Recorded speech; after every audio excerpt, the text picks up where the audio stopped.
आज हम जो टॉपिक देखने जा रहे हैं वो है efficiency of packing in body centred cubic structure, BCC structures भी बोलते हैं इसको। तो सबसे पहले वही काम करेंगे हम, क्या करेंगे कि एक यूनिट सेल बनाएंगे। ये हमने एक यूनिट सेल बनाई, बॉडी सेंटर्ड यूनिट सेल बनानी है हमको। ये हमने यूनिट सेल बना दी है, मार्किंग कर देते हैं इसकी ABCD की, जैसा कि पिछले बार हमने किया था ABCDEFG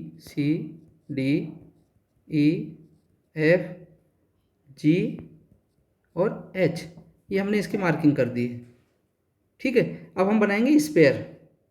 क्या बनाएंगे? स्पेयर बनाने हमको।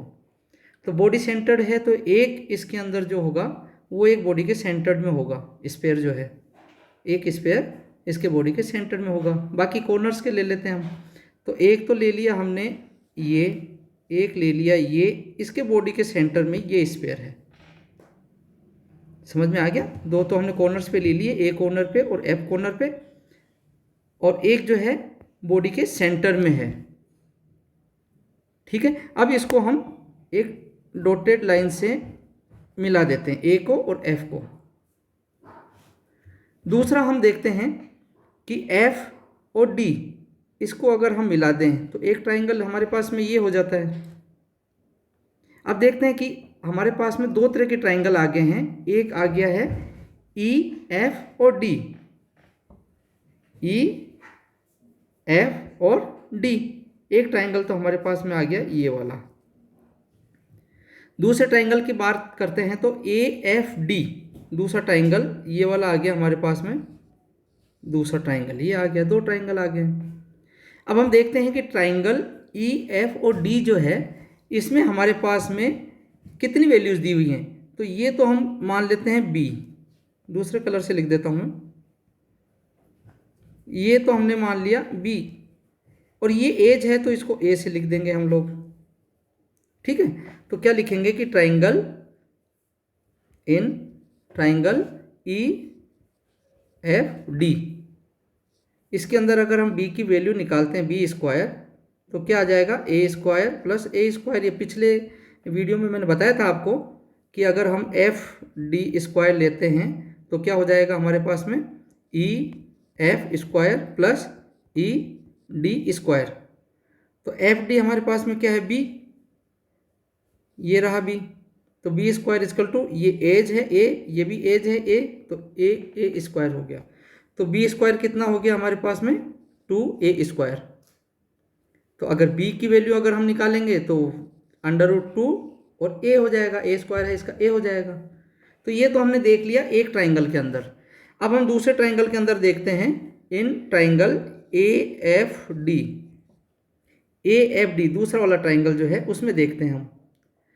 इसमें ट्राइंगल में अगर हम देखते हैं तो इसको हम मान लेते हैं C, ये जो है C मान लेते हैं इसको। दूसरे कलर से ही बता देता हूँ मैं आपको ताकि कंफ्यूज नहीं हो। ये हमने मान लिया C। ठीक है, अब अगर C की वैल्यू अगर हम निकालते हैं, C की वैल्यू अगर हम निकालते हैं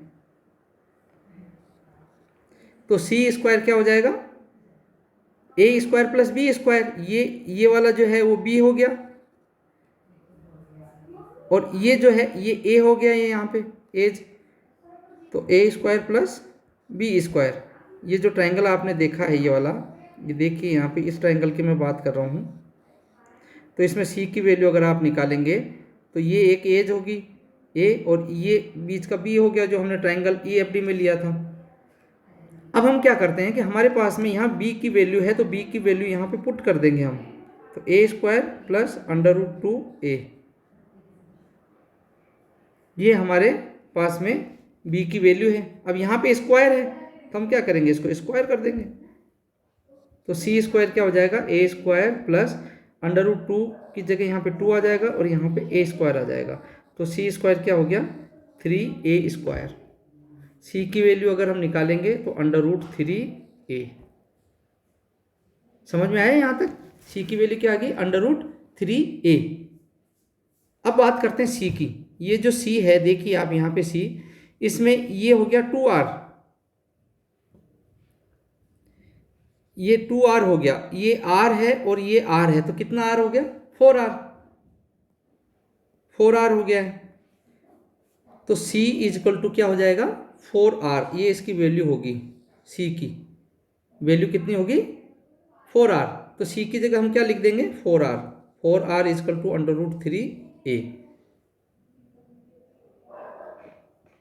C की वैल्यू क्या होगी? 4R। तो 4R is equal to √3A। ठीक है। अब A की वैल्यू आपको निकालनी है, तो क्या हो जाएगा? 4R divide by √3। ये A की वैल्यू हमारे पास में आ गई। A क्या है? एज, यूनिट जो सेल है, क्यूब जो हमने लिया है उसका एज हो जाएगा ये। अगर R की वैल्यू आप निकालना चाहते हैं तो निकाल लीजिए यहाँ से R की वैल्यू। R इक्वल टू क्या हो जाएगा? √3/4A। ये R की वैल्यू होगी हमारे पास में। अब अगर इसमें देखते हैं BCC में हमारे पास में body centred cubic structure has 2 atoms. कितने एटम होते हैं BCC में? 2 एटम्स होते हैं। तो इनका अगर हम वॉल्यूम निकालते हैं, क्या लिखेंगे? पैकिंग एफिशिएंसी निकालने के लिए अगर हम इनका वॉल्यूम निकालते हैं तो क्या हो जाएगा? Body centred cubic structures have 2 atoms.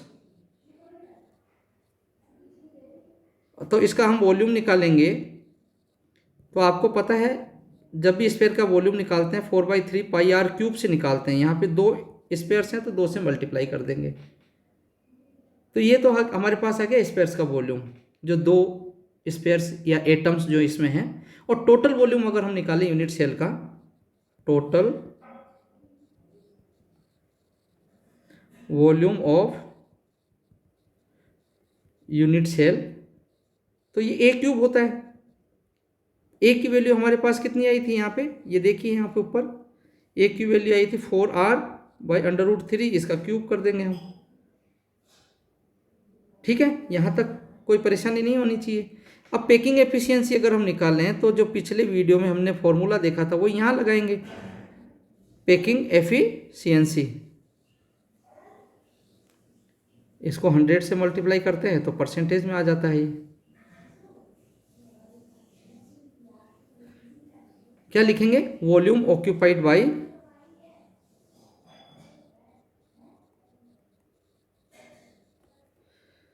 To spheres in the unit cell.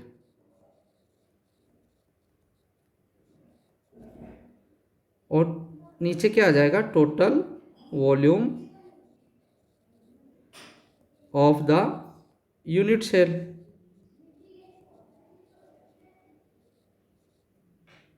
Hundred से मल्टीप्लाई कर दिया इसको हम। यही फॉर्मूला हमने पीछे लिखा था। अब इनकी वैल्यूज अगर हम रख दें तो एक वैल्यू तो हमारे पास में ये आ गई इसकी 2 × 4/3 πr³। नीचे टोटल वॉल्यूम अगर हम लिखते हैं तो 4R/√3³ इंटू 100। तो इसको जब सॉल्व करेंगे हमारे पास 2 4 जा 8, 8/3 πr³ डिवाइड बाई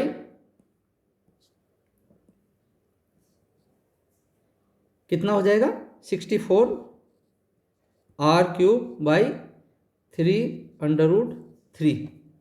जब इसको सॉल्व करते हैं तो हमारे पास में डाटा आता है, वैल्यू आती है 68%। कितनी आती है? 68%। तो ये हमारे पास में जो है efficiency of packing in body centred cubic structures की वैल्यू आ गई है। Thank you, have a nice day.